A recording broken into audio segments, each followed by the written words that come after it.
இன்றைக்கி நம்ம சேனலில் ரொம்ப சிம்பிள் அண்ட் டேஸ்டியான சீரக சம்பா சிக்கன் பிரியாணி எப்படி செய்கிறதுன்னு பார்க்கலாம் வாங்க. அதுக்கு வந்து குக்கர்லேயே நம்ம பண்ணிக்கலாம். நான் வந்து 1.5 டம்ளர் அரிசி எடுத்திருக்கேன். அதுக்கேற்ற மாதிரி நான் செய்ய போகிறேன். இதில் வந்து பார்த்திங்கன்னா 100 ml ஆயில் வந்து யூஸ் பண்ணிக்கலாம். இல்லை நீங்கள் அதிகமாக சேர்த்துக்கிட்டாலும் ஓகே.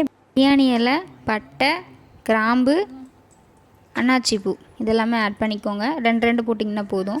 அடுத்து இஞ்சி பூண்டு பேஸ்ட் வந்து அரைச்சி வச்சுருக்கேன். 35 கிராம் வந்து அரைச்சி வச்சுருக்கேன். அதையும் வந்துட்டு சேர்த்து நல்லா வந்துட்டு அது சட்டியில் ஒட்டுற அளவுக்கு, குக்கரில் ஒட்டுற அளவுக்கு நல்லா வந்து நனக்கிக்கோங்க. அப்போ தான் அது வந்து வெந்துருச்சு, அந்த பச்சை வாசம்லாம் போகும். ஸ்மெல்லு பயங்கரமாக அடிக்கும் ஃபஸ்ட்டு. அடுத்து இப்போ வந்து எல்லாத்தையும் ஒன்றா போடணும். கொத்தமல்லி, புதினா நான் வந்து குட்டி குட்டியாக கட் பண்ணி வச்சுருக்கேன். அதுக்கப்புறம் வெங்காயம், அப்புறம் பச்சை மிளகா உங்கள் காரத்துக்கு ஏற்ற மாதிரி போட்டுக்கோங்க. வெங்காயம் வந்துட்டு ஒரு 2 வெங்காயம், பெரிய வெங்காயம். அடுத்து தக்காளி 2 தக்காளி போட்டு நல்லா எல்லாத்தையுமே மிக்ஸ் பண்ணி விடுங்க. நல்லா கலந்து விடுங்க. நல்லா அந்த இஞ்சி பூண்டில் வந்துட்டு அந்த இதெல்லாமே மிக்ஸ் ஆகணும்.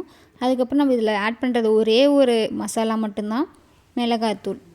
அடுத்து நம்ம தயிர் எல்லாத்தையும் நல்லா மிக்ஸ் பண்ணி விடுங்க. அது வந்துட்டு ஒரு கிரேவி கன்சிஸ்டன்சிக்கு வரணும். அப்போ தான் வந்துட்டு பிரியாணி வந்துட்டு ஃப்ளேவர் உள்ளே இறங்கி ரொம்ப சூப்பராக டேஸ்ட்டாக இருக்கும். நம்ம இதில் அதிகமாக மசாலாஸ் வந்து ஆட் பண்ணக்கூடாது. ஒரு சிலர் வந்துட்டு பிரியாணி மசாலா போடுங்க, அதுக்கப்புறமா வந்து பார்த்திங்கன்னா கரம் மசாலா, இந்த மாதிரி கொத்தமல்லி மசாலா, இந்த மாதிரி நிறைய சொல்லுவாங்க. பட் நமக்கு வெறும் போதுமானது இந்த மிளகாய்த்தூள் மட்டும் இருந்தால் போதும். அது இருந்தாலே எனஃப். அதுவே பிரியாணிக்கு ரொம்ப டேஸ்ட் கொடுக்கும். இப்போ வந்துட்டு பாருங்கள், இந்த கிரேவி கன்சிஸ்டன்சி வந்துருச்சு. இப்போ வந்து சிக்கனை வந்து நம்ம ஒவ்வொன்றா ஆட் பண்ணிக்கலாம். அப்படியே கொட்ட வேணால், கொட்டினா தண்ணி விழும். அதனால் ஒவ்வொன்றா ஆட் பண்ணிக்கோங்க. ஆட் பண்ணி விட்டு நல்லா மிக்ஸ் பண்ணி விடுங்க. எப்போவுமே வந்து பார்த்திங்கன்னா பிரியாணி அப்படிங்கிறது ஒரு ஹெல்த்தியான ஃபுட்டு தான்.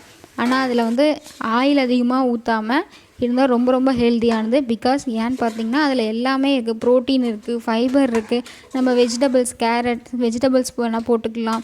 நம்ம வந்துட்டு இதில் எல்லா 5 குரூப்ஸும் இன்க்ளூட் பண்ணுறோம். இப்போ க்ரீன்ஸ் வந்து இன்க்ளூட் பண்ணுறோம். ப்ரோட்டீன் இருக்குது இதில். நம்ம எப்படியுமே வந்துட்டு பிரியாணி கூட கண்டிப்பாக வந்து எக் வச்சு சாப்பிடுவோம்.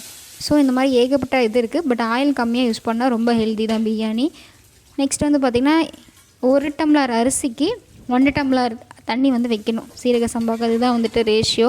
மற்றதுக்கெல்லாம் 2 டம்ளர் 1.25 இருக்கும். ஆனால் சீரக சம்பா எடுத்துக்கிட்டிங்கன்னா 1 டம்ளருக்கு 1.5 டம்ளர் தண்ணி வந்து கம்பல்சரி வைக்கணும். உப்பு காரம் எல்லாமே செக் பண்ணிக்கோங்க. உப்பு காரம் செக் பண்ணிவிட்டு லெமன் புழிஞ்சு விடுங்க.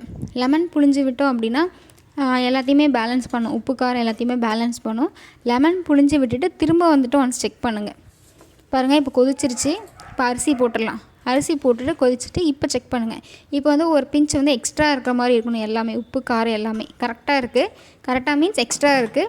இப்போ நம்ம க்ளோஸ் பண்ணி மூடி போட்டு ஒரு விசில் வச்சிடலாம். ரொம்ப கம்மியாக வச்சிங்கனாலும் தீஞ்சு போயிடும். அதிகமாக வச்சிங்கனாலும் மேலே தண்ணி நின்றும். மீடியமாக வைக்கணும். மீடியம் சிம்முக்கும் ரொம்ப ஹைக்கும் சென்டராக. அவ்வளோதான். பாருங்கள், பிரியாணி சூப்பராக ரெடி ஆகிடுச்சு. குழையும் உள்ள செம்மையாக இருக்குது. டேஸ்ட் பார்க்கலாம். ரொம்ப ரொம்ப சூப்பராக இருக்குது. எக்கு வச்சு சாப்பிட்றலாம். கம்ப்ளீட்டாக வந்துட்டு இதில் நமக்கு ஒரு நாளைக்கு தேவையான ப்ரோட்டீன் நல்லாவே கிடச்சிரும். இது வந்து எங்கள் ஹஸ்பண்ட் செஞ்சது. பாருங்கள் எப்படி இருக்குன்னு. பார்க்கவே செம்ம ஸ்பைஸியாக இருக்குது. இதை சாப்பிட்டா அவ்வளோதான்.